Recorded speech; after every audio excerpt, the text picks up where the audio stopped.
Welcome back to another reading and correcting with me, Kindar, the Tigerites, and Ty, the Tiger Supervisor. These are where I read a chapter from one of my stories and correct it as I go. If you want to listen to these live, it's every Tuesday morning, 8 a.m. Eastern Time on Twitch.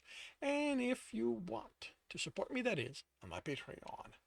Today we are we're doing chapter 38 of The World Witches. You're related? I blurt out, reeling from the revelation. He's adopted, she states, looking down on him. The tone makes it clear that, however that happened, she isn't happy about it. I'm not helping you with whatever scheme you're running. She steps back and slams the door, but Brandon keeps it from closing. It doesn't bounce. Then I notice part of her back in the gap. Ellen, Brandon says with a sigh. For those who were there when I wrote this, yes, I changed her name. My co-scriptor pointed out that it's way too early for names to have evolved that much. Helen, Brandon says with a sigh. Doesn't matter how hard you try, you aren't going to move my hand. He considered something as she steps away. Actually, no, considers. Need to remember this is present. He considers something as she steps away. Mom won't let you use magic in the house, remember? Mother doesn't want me using big magic in the house, she replies. He grins. You think anything small is going to get me to leave?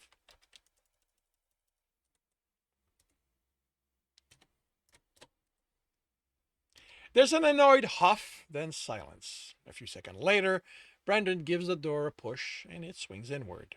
She isn't there. Come on in, he says, stepping inside. I glance at Silver, who shrugs, and I follow him. Inside, the house looks like any I've been in, except for how high the ceiling is. They've removed the second story to make more headroom. The furniture in the living room is also built for taller people, except for one chair, identical to the other. Okay. Um,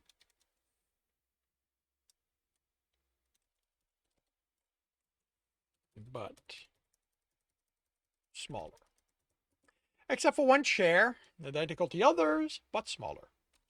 We find Ellen in the kitchen, leaning against the counter, steaming cup in hand. You want anything? Brendan asks, taking cups from the cupboard. Didn't you say it was her house? I ask, uncomfortable with how freely he's acting. Mom and Dad would really be cross with her if she started acting like it wasn't also my house. He goes through a series of clay containers and finally looks at her. What did you do with my tea? She closes her eyes as she sips, and he keeps looking at her. She sighs and opens the top cupboard, taking a clay container down. You're never here, she says as he opens his mouth, and it was taking space for nothing. Just be happy I didn't throw it out. And I've told Dad. He puts a spoonful in a cup. You two okay with tea? I look at Ellen. He's going to do whatever he wants, she says, always has. Brenda scoffs. Dennis, if you and Silver want to sit, there are chairs in the closet over there.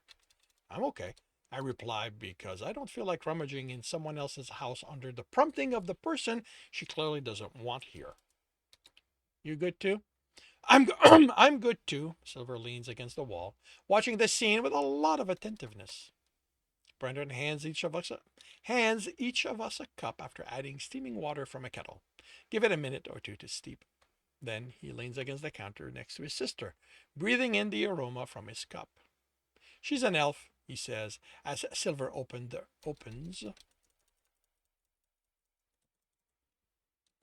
her mouth. I am not an elf, Ellen replies, with the tone of someone who has endured this often. My species is Elethkera. Way too tall and thin, he replies before blowing on the steam. Pointy ears and an aptitude for magic says health in my book. Stranger, I never heard you call father that, or mother. Them I respect. Brendan, aren't you here to ask for your sister's help? I say, shouldn't you be nicer? He sips his cup instead of answering. I know him too well to buy him being nice to me, Ellen says, which raises the question of why you even bothered coming. No, you. Even bothered coming. We need your help, I say. No, you don't, she replies and glares at Brandon. What are you pulling here? He sighs. Believe it or not, sis, nothing. Not, Brendan shrugs, which only causes her to glare harder. I'm sorry, Silver says, but I'm still trying to understand the he's adopted part. Why did your parent adopt him? Weren't there human parents willing to take him in? Well, she keeps glaring at him. He sighs. When I was a kid, me and parents lived in the Bedford. Oh, Silver pales. So you've heard of it, Brendan asks, and he looks between them. And I look between them. The Bedford Fire is one of the first songs I was taught. Some fire-breathing animal set the whole thing ablaze. That's what they say. Brendan, uh, okay. First I was the one, because later on she mentions that there's variations on the song. So let's, the one with the fire-breathing animal that set the whole thing ablaze. That's what they say. That's one of the stories. That's one of the stories, Brendan replies in a flat tone. I don't know how many of us survive, but I doubt it's more than 2 trains. I don't know how I survived. I remember heat, light, then someone carrying me, and then darkness. Then Mom let in the light. He looked in his cup, eyes distance. My parents were among those who helped fight the fire, Ellen says, her tone more clinical. Mother's magic is water, and father's stone. I was too young to be part of it, of course, but mother told me about finding Brandon in a fridge from before the system. There were signs someone built a fire block with bricks and stone, and probably the reason he didn't cook in it. No one came forward as being related to him, and no one came forward to take him or any of the other children who'd survived. So they did. They are good people, Brendan says, with some reverence in his tone, which vanishes as he continues. Kind of makes you wonder what happened with you. I had to deal with the two-faced asshole you turned out to. Oh, that is so rich coming from the bitch that made sure everyone outside this house knew how I thought I'd brought the curse with me. Curse? I asked. It's Silver who answers as these two are busy glaring. One version of the song has it that the system burned the neighborhood down because the people there were acting against it, purposely keeping those of age from getting their classes, forcing those with experience to hand it over to the community leaders, and that anyone who survived did so by cheating the system, and that it will be punishing and that it will be punishing them, and that it was punishing them along with anyone who helps them in the future. But the system doesn't do that. I say, I mean, if we don't pick a class, it gives us one. And you can't just give experience to someone. They have to gain it like with everyone else. Just like everyone else. People don't care about the system, about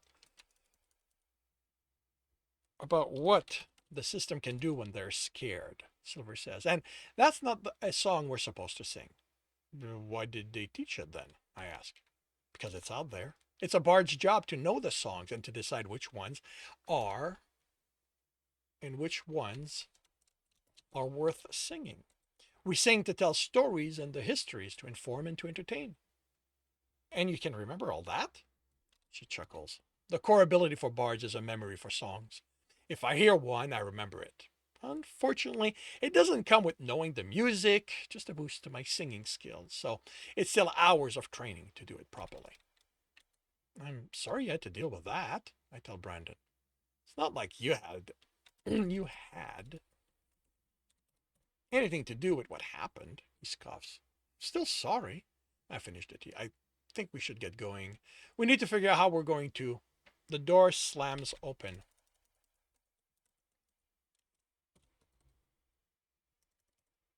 Al, a man yells, "You'll never guess what that brother of yours did." He skids to a stop as he enters the kitchen. Oh shit.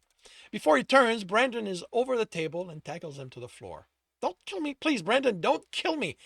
You know I didn't mean it. He pulls the man to his feet. Come on, Stephen. When have I ever done more than rough you up? He lets him go. What stands in the doorway?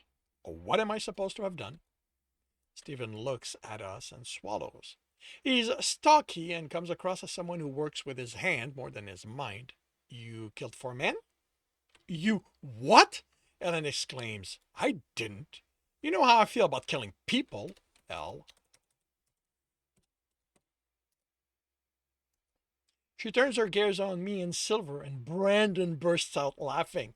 He doesn't have it in him, he says. He tried to talk them down before the fight started, and Silver doesn't do combat. This is just Steven spewing bullshit as usual. Hey, I'm just saying what I heard. The police is on its way here to talk to Elle.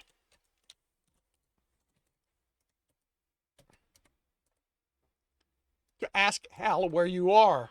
There are 4 dead men not far from Adelaide, and there's a witness saying you murdered them. Brandon curses. What have you gotten yourself mixed in this time, Brandon? Ellen demands. There's this explorer from the club who wants Dennis's journal. He's an asshole and Dennis has a brain, so he said no. Xander hired some assassins to get it off his corpse, and Silver basically saved our asses with support magic. We kicked their asses in return, but they were alive when we left, and any competent inspector will be able to tell that without needing a mage. But if there's a witness, she says, they're lying. Then why do you look like you're ready to Okay. To bolt, she asks, instead of explaining things to the police. Because Xander's willing to have the man he hired murdered, then pay someone to lie about it. I don't want Dennis to end up in a cell for Xander to do whatever he wants. Dennis, we need to go now. Stephen, Ellen says, spread the word that I left last week. You've been looking after the plants. I went up north to meet up with my parents and help them. She steps past him. If they ask why you're up there, Stephen asks, how would you know that? How would you know? It's not because we share a bed that I tell you everything. You what? Brandon demands, and Stephen hurries to the other side of the kitchen. When I get back, you and I are going to have a talk, and if I even hear a hint that you aren't treating my sister the way she deserves to be treated, you will regret laying eyes on her. We catch up to her as she reaches the door, a long coat putting itself on her along with a satchel. What are you doing? Brendan asks. What does it look like? She replies, putting a foot into the knee-high boots that positions itself under it. I thought you didn't want anything to do with whatever Brendan, you're my brother. You might be a pain in the ass on their best day, but I'm not letting you deal with someone who can hire assassins, have them murdered, pay off a witness, and have you hunted down on your own. Mother and father would be cross with me if you got yourself killed and I hadn't at least tried to keep you alive. I grab his arm. Brendan, I think we need all the help we can get. Fine. He exits the house and we follow. Tell me you have at least planned a few steps ahead, Ellen says, like where we're going. The West Caravan Market, Brendan answers angrily, to get the first caravan going to Detroit. You just know how to make me hate having decided to help you, don't you? And that concludes chapter 38 of The World Which Is. If you are enjoying this, please leave a like. If you want to know when the next chapter is going to be up, subscribe and hit the bell. If you want to read the story, it is up for free on Royal Road. And if you want to read ahead of that, you can read, that is on my Patreon, where it's about 10 chapters ahead. And if you want to listen to these live, it's every Tuesday morning, 8 a.m. Eastern Time on Twitch. The links are in the notes, and with that, I shall wish you a good day.